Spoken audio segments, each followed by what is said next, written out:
Do not even bother, I will never tell you. Please don't. I actually think it's better that way. However, that hardly means this unfortunate matter is settled between us. My apologies. Do you even know the place where you went astray with me? Yeah. Believe me, I know all too well. Well, sort of. When I saw that contract between you and Amarty, it was just plain stupid of me to go it alone, wasn't it? The only real mistake I made was not believing in you.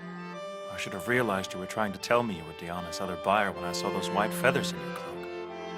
I panicked. When Amarty went up to the vendor, I became convinced I was in a trap you'd set. What? What do you mean?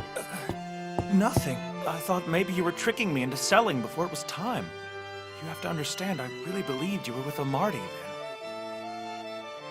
Lucky me. Turns out I was wrong about that. You were really trying to signal me that Amarty already had enough and it was time for me to sell. But I was stuck in my head and I couldn't stop second-guessing. And the marriage certificate. You actually signed it, but I thought about it a lot. And I figured that was just to get me angry enough to confront you. Am I right? Idiot. I was waiting for you up... Never mind. Go on. When we were in Lubenhagen, you told me that things would be easier if we didn't beat around the bush. Do you remember? You said you would rather we just got things out in the open, even if it meant fighting. I misjudged you from the very beginning. The other night when you got upset over Yoitz, the last thing you said was... I'm sorry. I really thought you were through with me. But it wasn't like that. You were coming to your senses. Right? How can one man be so clueless? Honestly, I have seen clearer thinking from beasts of the forest than I have from you in the past 2 days. You nearly ruined my plans. You actually thought I was plotting against you for your destruction? And on top of that, you could not just back off and let me handle it! It is true that we have only known each other a short time. But I did not think the connection we shared was so completely ephemeral. I guess I am eternally optimistic. Or would you really cast me off? You're the only traveling partner I want.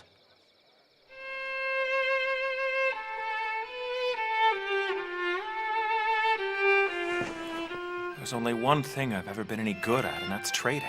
And it takes time to change. So whenever it comes to anything outside the world of a merchant, you would do well to think of me as a child.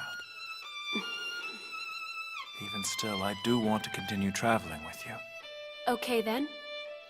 Tell me who I am to you, first. It's impossible for me to put into words. Is that so? Perhaps when your brain has matured. Believe me, a couple more weeks like this and I'll be old. Pain makes one wise. Do you mind if I ask you a question? It's just, I was wondering, what exactly did you say to Diana to convince her to sell you the pyrite?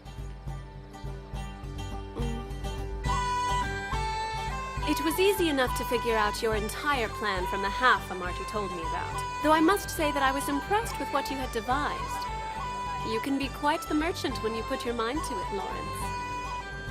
You called her Diana, yes? My visit had nothing at all to do with your plan. So, why did you go see her? I sought her help on a matter very dear to me. I found her from the scent on the letter, which was no mean feat considering the smells which surrounded her. Well, that must have been fun for you. I asked her to make up a new story about Yoitz and how it still existed in the north. I also asked her to help me make sure it got back to you somehow. But all she did was convince me to tell her loads of my stories, which I did, and then she refused to do what I asked of her. Really? The very moment I concluded my humiliating tale of our situation, your boorish hand was pounding at the front door. Is anyone there? Afterwards, that heinous woman thought better of the plan that she herself had formulated. She concluded that the best way to divine your true worth was to test your resolve. That would explain what she said when I left. Do your best. I was also privileged to hear that final inane question you asked of her. Have you by chance heard any legends about pagan gods mating with humans? Yes, there are many like that.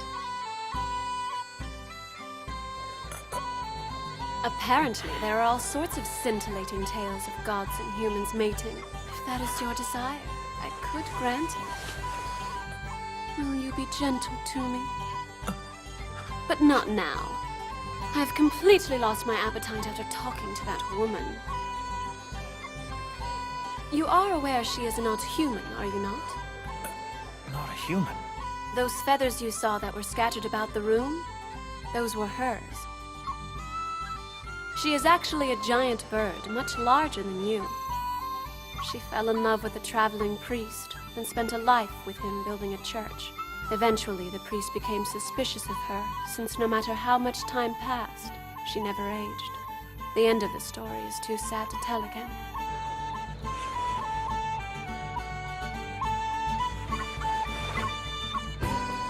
I want to see my home again, Lawrence. Even if it is no longer there.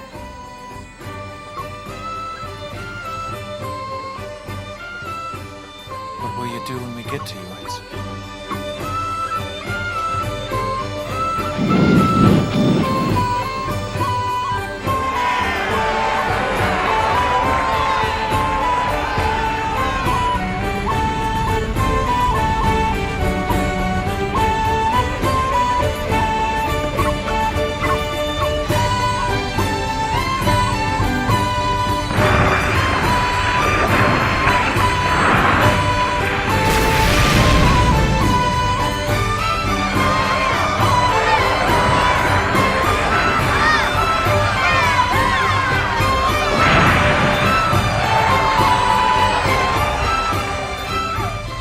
Humans are capable of amazing things. That we are. If only you were on fire for me that way. Well, if I was drunk enough, I guess I might be able to get close. If you get drunk, who will carry me to bed? Did you think of that? You are an idiot.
Next episode, Wolf and Playful Days.